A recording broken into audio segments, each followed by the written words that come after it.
Hello friends, welcome back to our YouTube channel study sure. तो बच्चों, इस video में हम बात करेंगे अपने टॉपिक डीएनए फिंगरप्रिंटिंग। ये बायोलॉजी का एक मोस्ट इम्पोर्टेंट टॉपिक है और इसमें कंसिस्टेंटली नीट में क्वेश्चन पूछे जाते हैं। तो हम जानेंगे इसमें कहाँ कहाँ से क्वेश्चन पूछे जाते हैं और आपको इसको कैसे लर्न करना है। तो पहले हम जानते हैं ये होता क्या है, डीएनए फिंगरप्रिंटिंग होता क्या है। ठीक है बच्चों, फर्स्ट है DNA fingerprinting is based on DNA polymorphism. तो हम बात करेंगे डीएनए पॉलीमॉर्फिज्म क्या है। पॉलीमॉर्फिज्म बच्चों उसको कहते हैं जो कि हमारे जेनेटिक लेवल में डीएनए में क्या हो जाता है, वेरिएशन हो जाता है। वेरिएशन किसके थ्रू होगा, हमारा म्यूटेशन के थ्रू।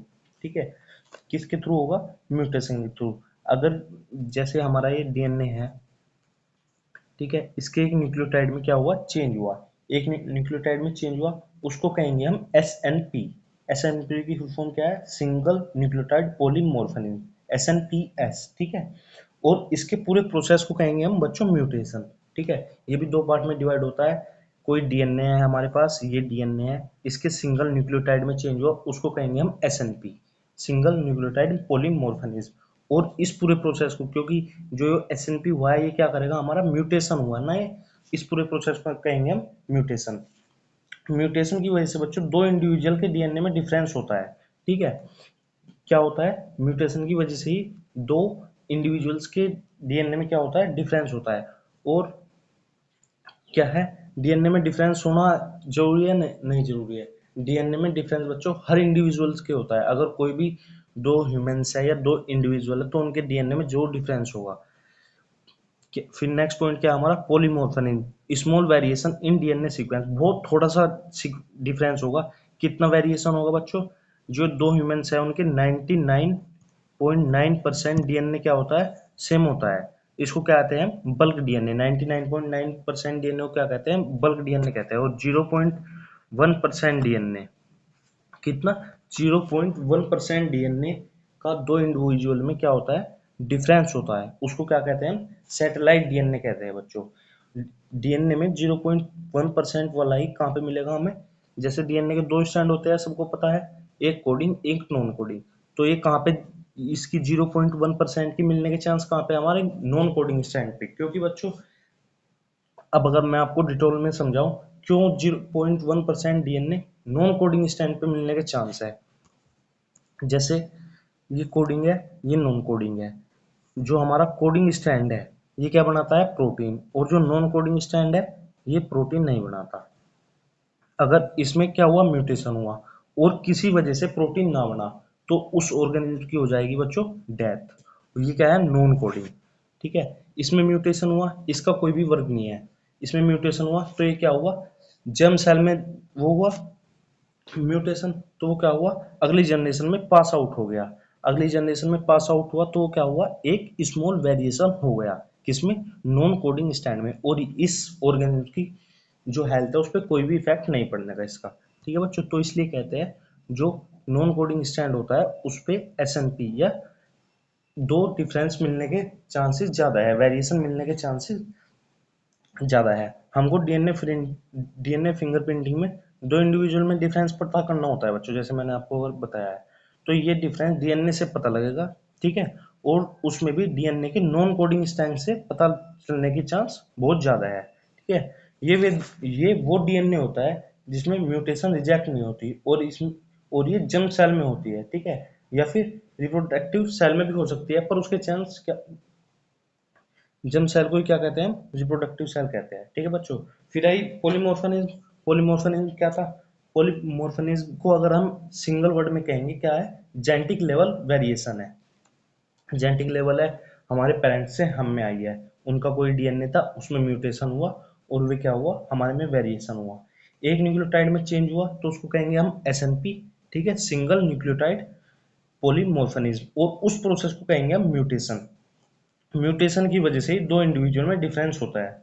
ठीक है बच्चों, और मैंने आपको अभी एक पॉइंट और बताया, क्या, नॉन कोडिंग स्टैंड में क्या होता है, वेरिएशन मिलने के चांस क्या होता है, बहुत हाई होते हैं। और इसको ऐसे भी कह सकते हैं, non coding strand show high degree of polymorphism. ठीक है बच्चों, फिर आया हमारा third line, since no two individual except identical twins have the same DNA sequence. ठीक है, क्या होता है ये, इसका क्या मतलब है, कोई भी दो इंडिविजुअल एक्सेप्ट ट्विंस, ट्विंस होते हैं जो एक ही समय में क्या हुए हैं, पैदा हुए हैं या एक ही टाइम में अपने यूटेरस में थे हुए। ठीक है, there DNA polymorphism is unique, बाकी सबके एक्सेप्ट ट्विंस के सबका जो डीएनए होगा वो क्या होगा, यूनिक होगा। ठीक है बच्चों, क्या होगा, यूनिक होगा। फिर है फोर्थ लाइन, देयर वेरिएशन ओकर in non coding repetitive DNA, और जो वेरिएशन मिलेगा वो किस में मिलेगा, नॉन कोडिंग रिपीटेटिव डीएनए। मैंने आपको बताया भी है क्यों मिलेगा नॉन कोडिंग डीएनए में। ठीक है बच्चों, जो नॉन कोडिंग डीएनए होता है, जैसे हमारे पास कोई भी क्रोमोसोम है, ये क्रोमोसोम है, तो इसमें नॉन कोडिंग डीएनए कहाँ पे मिलेगा। अगर हमको नॉन कोडिंग डीएनए चेक करना है तो सेंट्रोमियर या फिर टेलोमियर के पास, ठीक है, एक खास तरह का डीएनए होता है जिसको हम क्या कहते हैं, सैटेलाइट डीएनए कहते हैं। ठीक है, वहीं पे क्या मिलेगा, हमारा नॉन कोडिंग डीएनए मिलता है। फिर है हमारी next line, the most commonly use polymorphic DNA sequence. जो most commonly use polymorphic DNA sequence होता है उसको क्या कहते हैं, VNTR, variable number of tandem repeats. ये बच्चों एक फुल फॉर्म भी है जो कि नीट में बहुत सी बार आई है, तो आप इसको स्टार मार्क करके क्या करेंगे, लर्न करेंगे। और इसको क्या कहेंगे हम, मिनी सैटेलाइट। फिर है टेक्निक्स या स्टेप्स किसके, एनसीईआरटी के। तो इसमें फर्स्ट क्या है, आइसोलेशन ऑफ डीएनए। सबसे पहले हम दो डीएनए को क्या करेंगे, आइसोलेट करेंगे। DNA is extracted from blood, blood से डीएनए को एक्सट्रैक्ट करेंगे। सीमन, हेयर रूट्स, स्किन या एक्सेट्रा, इन जगह से भी हम डीएनए को क्या कर सकते हैं, एक्सट्रैक्ट कर सकते हैं। फिर है second, digestion with restriction enzyme. Restriction enzyme क्या होते हैं, हमारे पास कोई डीएनए है, ये डीएनए है, तो रेस्ट्रिक्शन एंजाइम से हम डीएनए के फ्रेगमेंट्स बना सकते हैं या उसको कट कर सकते हैं। DNA is cut into fragments by restriction endonuclease. ठीक है, ये भी आपको लर्न करना है। फिर थर्ड है separation by gel electrophoresis. Gel electrophoresis एक टेक्निक होती है बच्चों, जिसमें डीएनए के साइज के हिसाब से जैसे हमने ये फ्रेगमेंट्स बनाए हैं, उस बेस पे क्या हो जाता है, डीएनए सेपरेट हो जाता है। DNA fragments are separated on the base of size. ठीक है बच्चों, ये 3 पॉइंट समझिए। क्या था, सबसे पहले आइसोलेट किया। देखो अगर हम सिंपल लैंग्वेज में समझे, कोई हमारे पास कोई भी चीज है या कोई प्रोडक्ट है, उसको सबसे पहले हमने निकाला कहीं से, फिर क्या किया, उसके पीस करे, उसके फ्रेगमेंट्स बनाए, फिर क्या किए, उन जो छोटे फ्रेगमेंट्स है उनको अलग रखा और जो बड़े फ्रेगमेंट्स है उनको अलग रखा। ये किस टेक्निक से रखा हमने, जेल इलेक्ट्रोफोरेसिस से। फिर है fourth, southern blotting. Southern blotting ये क्या बोला है, the separated DNA fragment are transfer into a nylon membrane. जैसे हमारे जेल इलेक्ट्रोफोरेसिस है, उस पे क्या रखेंगे हम, उस पे डीएनए फ्रेगमेंट सब अलग अलग है, उसके ऊपर नाइलॉन मेम्ब्रेन रख लेंगे, तो वे क्या हो जाएंगे, जो डीएनए फ्रेगमेंट्स है वे किस पे चिपक जाएंगे, हमारे नाइलॉन मेम्ब्रेन पे चिपक जाएंगे, और उसी प्रोसेस को कहेंगे हम साउथर्न ब्लोटिंग। फिर है fifth, hybridization with probe. This membrane is treated with radio active DNA probes. ठीक है, that are completely to VNTR sequences. ठीक है बच्चों, क्लियर है। फिर है सिक्स, डिटेक्टेशन। अब क्या करेंगे हम, डिटेक्ट करेंगे autoradiography. DNA fragments bound to probes, जो डीएनए फ्रेगमेंट्स है उनको क्या बन जाएगा, प्रोब्स बन जाएगा। Show up as band like barcodes, this unique pattern is called fingerprinting. और उसी पैटर्न को किससे मैच कर लेंगे हम, डीएनए फिंगरप्रिंटिंग से। जैसे बच्चों मैंने आपको बताया था, जो डीएनए है उसको क्या करेंगे, जेल इलेक्ट्रोफोरेसिस सेपरेट करेंगे। ये स्मॉल पार्ट है, ये यहाँ पे रहेगा, इसमें पॉजिटिव कैथोड भी होता है, एनोड भी होता है। ठीक है, तो इसमें कैथोड भी होगा और एनोड भी होगा, तो इसमें इनके डीएनए के फ्रेगमेंट के हिसाब से ये इस पे सेपरेट हो जाएंगे। फिर इससे ही हम पता कर लेंगे डीएनए फिंगरप्रिंटिंग का। फिर है नेक्स्ट, एप्लीकेशन। फोरेंसिक साइंस कहाँ कहाँ पे डीएनए फिंगरप्रिंटिंग यूज होता है, फोरेंसिक साइंस में होता है सोल्व करने के लिए क्राइम केस, एग्जांपल मर्डर और रेप। फिर होता है second, paternity dispute to establish parentage. Third होता है identifying criminal and missing person. Fourth है हमारे पास evolutionary biology, establish genetic relationship and diversity. फिर है पॉपुलेशन एंड माइग्रेशन स्टडीज। ठीक है बच्चों। साइंटिस्ट कौन कौन थे, किसने दिया था? एलेक्स जेफरे ने दिया था। कब दिया था? 1984 में डेवलप की थी ये टेक्निक। कहाँ के थे? यूके के।